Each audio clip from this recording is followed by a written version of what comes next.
I just made one of the hardest decisions of my life, cutting all contact with my mum. And what happened next exposed every toxic relationship I'd been tolerating for years. Okay, hey, this is Francisca and this is my mid-crisis life, and today is Crisis Confessionals. Okay, so a little while ago, about 2 months ago, I came to the decision that I couldn't any longer continue to be in relationship with my mum.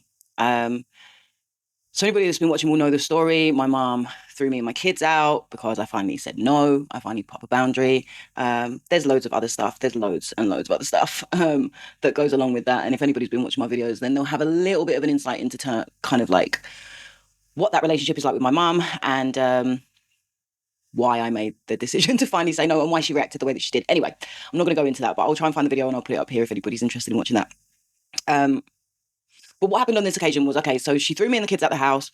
She had no inclination to ask us if we were okay, where we were. She didn't call us. She didn't check on us. She didn't know where we were sleeping, nothing.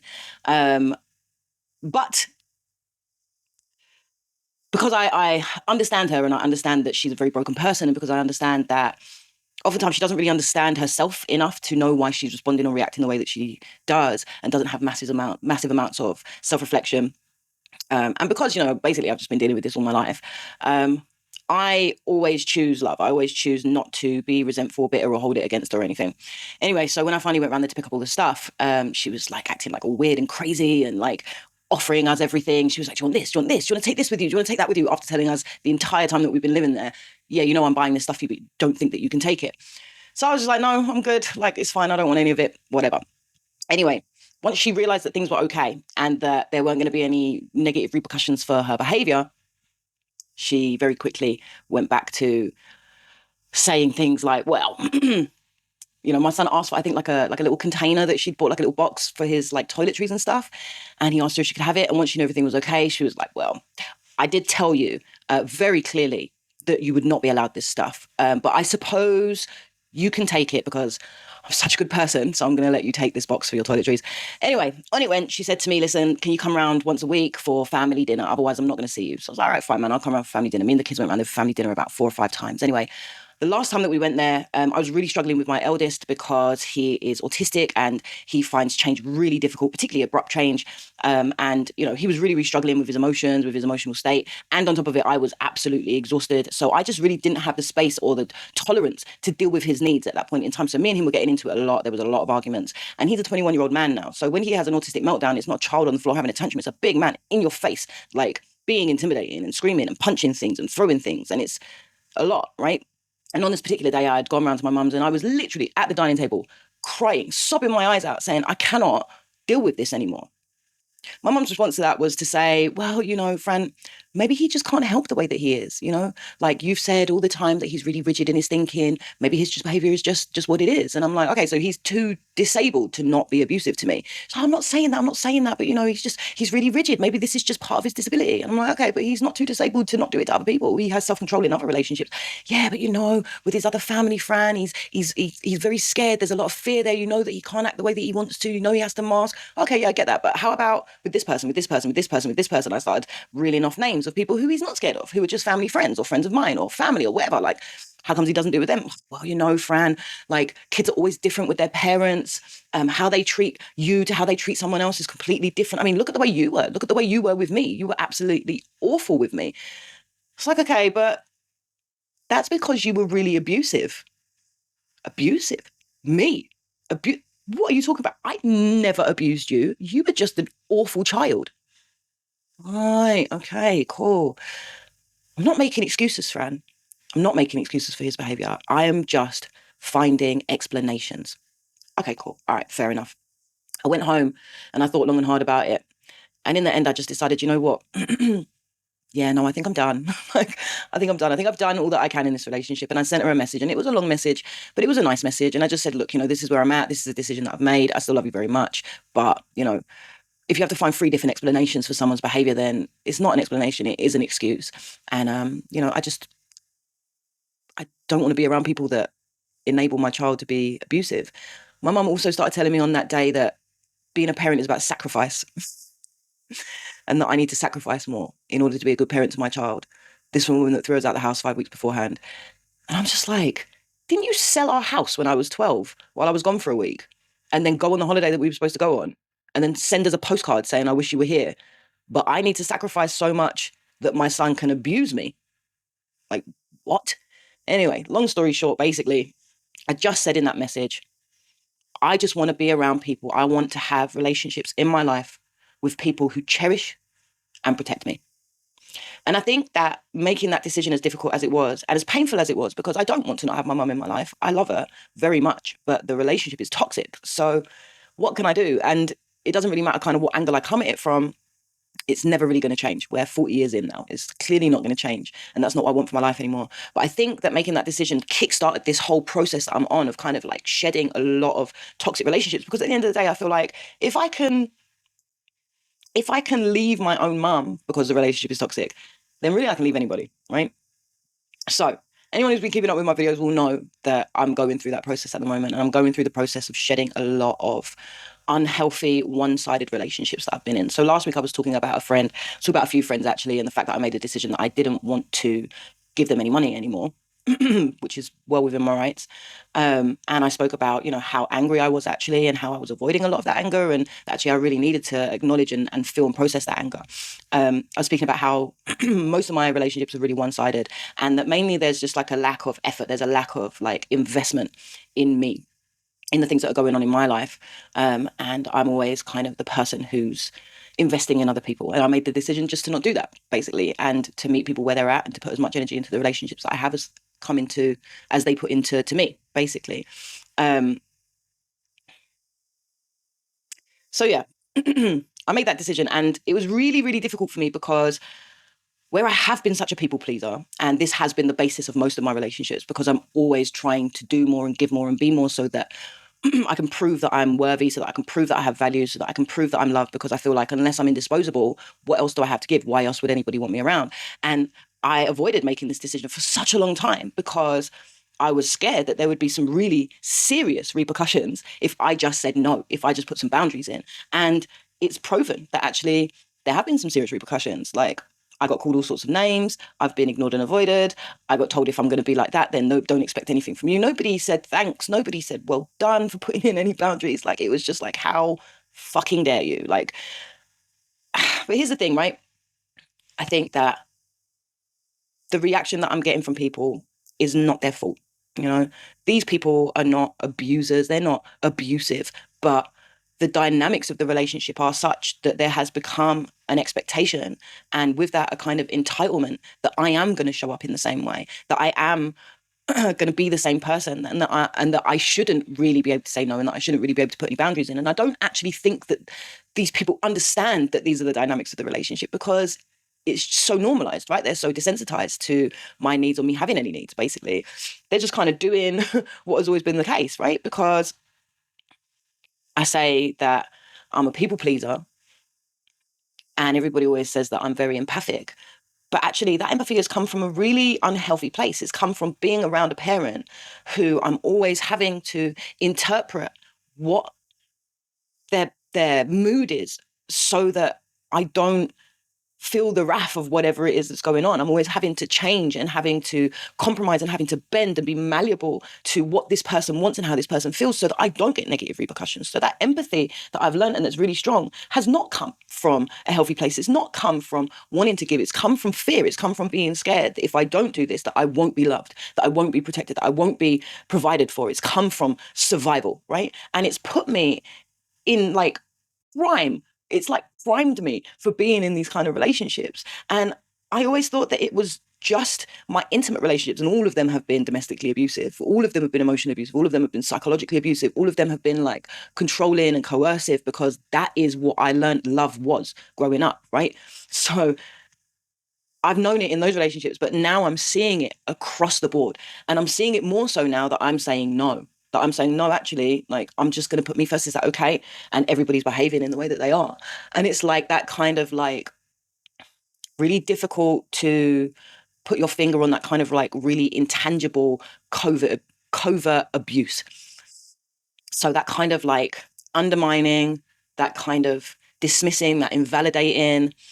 And that way of switching things around where somebody says to a person who's being abusive or neglectful, can you please stop doing that? Can you please think about me? Can you please be kinder to me? Can you please consider my needs? And then that person says, oh, okay, because it's all about you, right? I've got to show up for you all the time. Everything's got to be about you. But it's not. You're just asking for your needs to be met from people who don't have the capacity or don't have the practice or aren't used to being in a dynamic with you where it's like that. And that's why I say, like, these people, these friendships, I don't think these people are abusive because they are good people and they do good things. And they also probably have very healthy relationships with other people. I think it's just more the case that this is what I have become accustomed to. And this is what I've normalized within my relationships. And therefore, this is what people expect of me, basically, right? And I think the reason why this whole situation has been really, really difficult for me is because there's always this kind of fear of blame.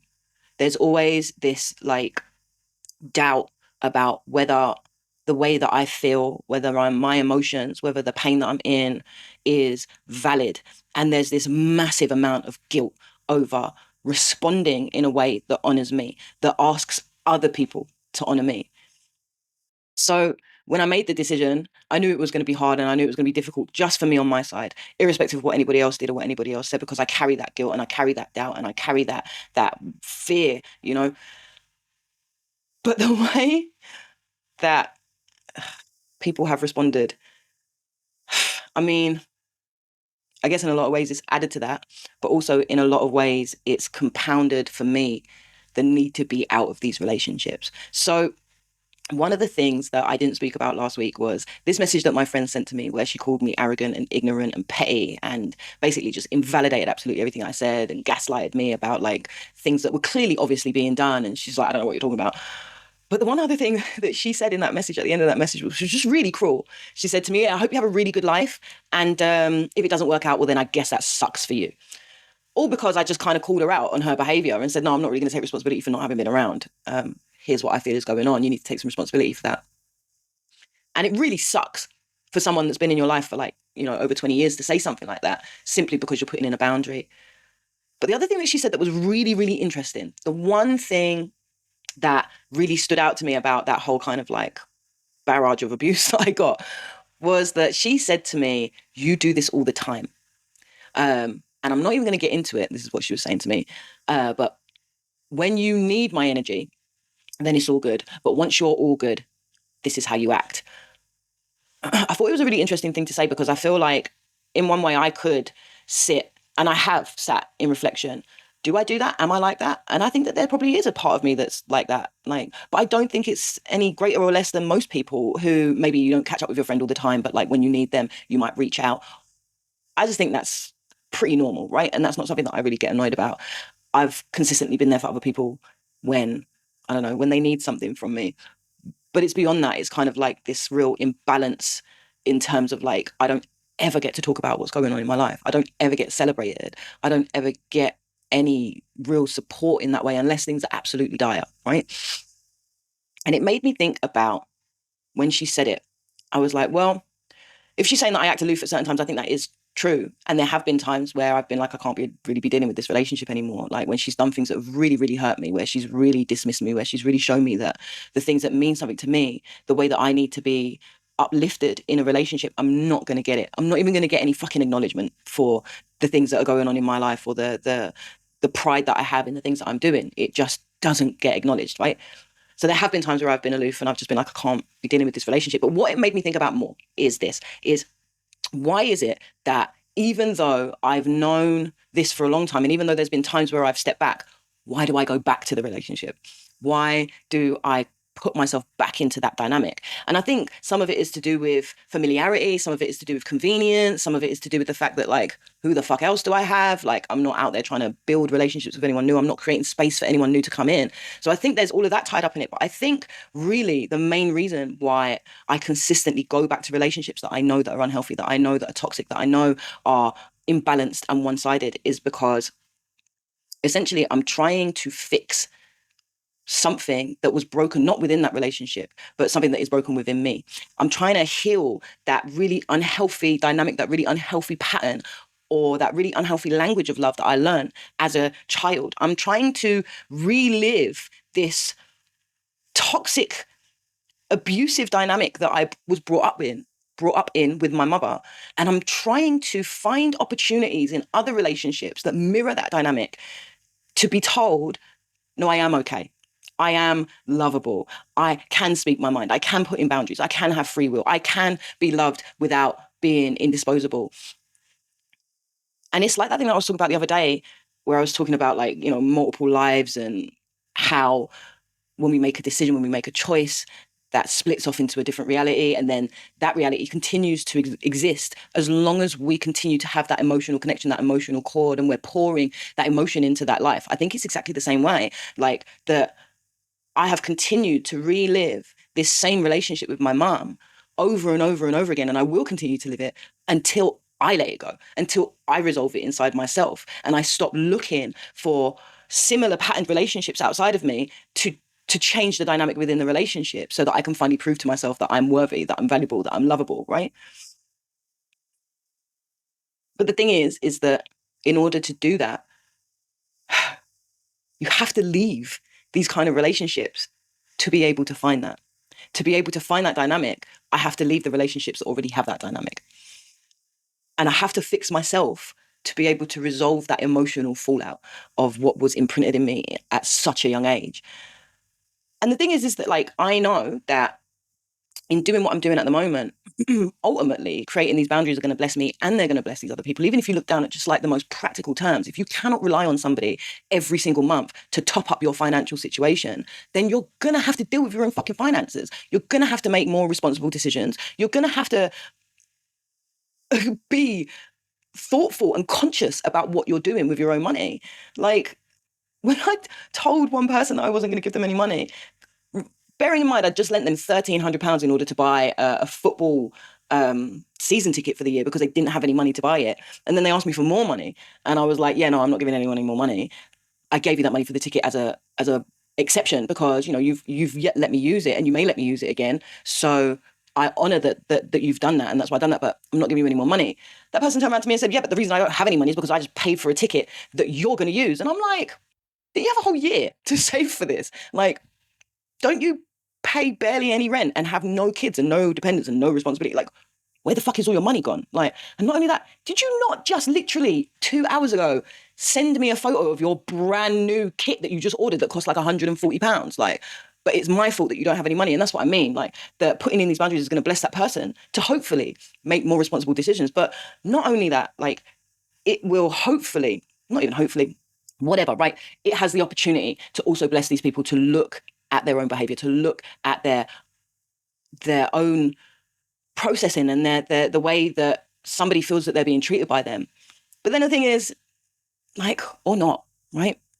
Because this is where I'm at, right? Somebody asked me the other day about how it felt to potentially give the opportunity to these other people to look at themselves, right? And I was just like, well, I mean, do it or don't, right? Like, I'm not their mum. I'm not their fucking guru. Like, I'm just a person putting in my own boundaries. And then that person asked me how I felt about any of them potentially seeing the video that I put up. And I was like, yeah, it's really scary. It fills me with a lot of fear. It's kind of everything that I've ever avoided in my life. Like, all this confrontation, all this, like, standing up for myself, and all the negative repercussions that I fear will come from it. This is literally personified in the video, in everything that I'm doing at the moment. So yeah, it's scary. And I'm filled with fear, and I'm filled with guilt, and I'm filled with self-doubt, and I'm filled with all of these really fearful emotions. But at the same time, fuck them. Like, with love, fuck them. Like, it is not my job to fix them. It is my job to fix myself so that I can be happy in my life. And maybe through that be an example, maybe through that be a mirror, maybe through that be a catalyst to others to do the same. But ultimately, as much as I love them all, who cares? It's not my fucking job. So yeah, I think that's it. Something that I'm grateful for. You know what? I think I would say that I'm really grateful for these people, unbeknownst to them, being the catalyst in my life, being the thing, the spark that has forced me to make this choice, to live this truth, to not live this lie anymore about who I am and what I want and what I accept. Because like I said, I want people in my life who are going to protect me and who are going to cherish me. And in order for those people to come to me, there's nowhere for them to go if there's no space, if that space is filled up with people who don't do that. So I'm really grateful for everything that's happened in those friendships, good and bad, for all of the times that they have been good friends, that they have supported me, that they have shown me love. I'm really grateful for all of that, but I'm also really grateful for the way that they haven't done that and the fact that that's allowed me to now take a stand and move forward and let things go and create space for something new to come in. So yeah, thank you. All right, I think that's it. Okay, so what toxic relationship are you ready to leave to create space for people who actually cherish you? Share it below and subscribe for more boundary setting confessions.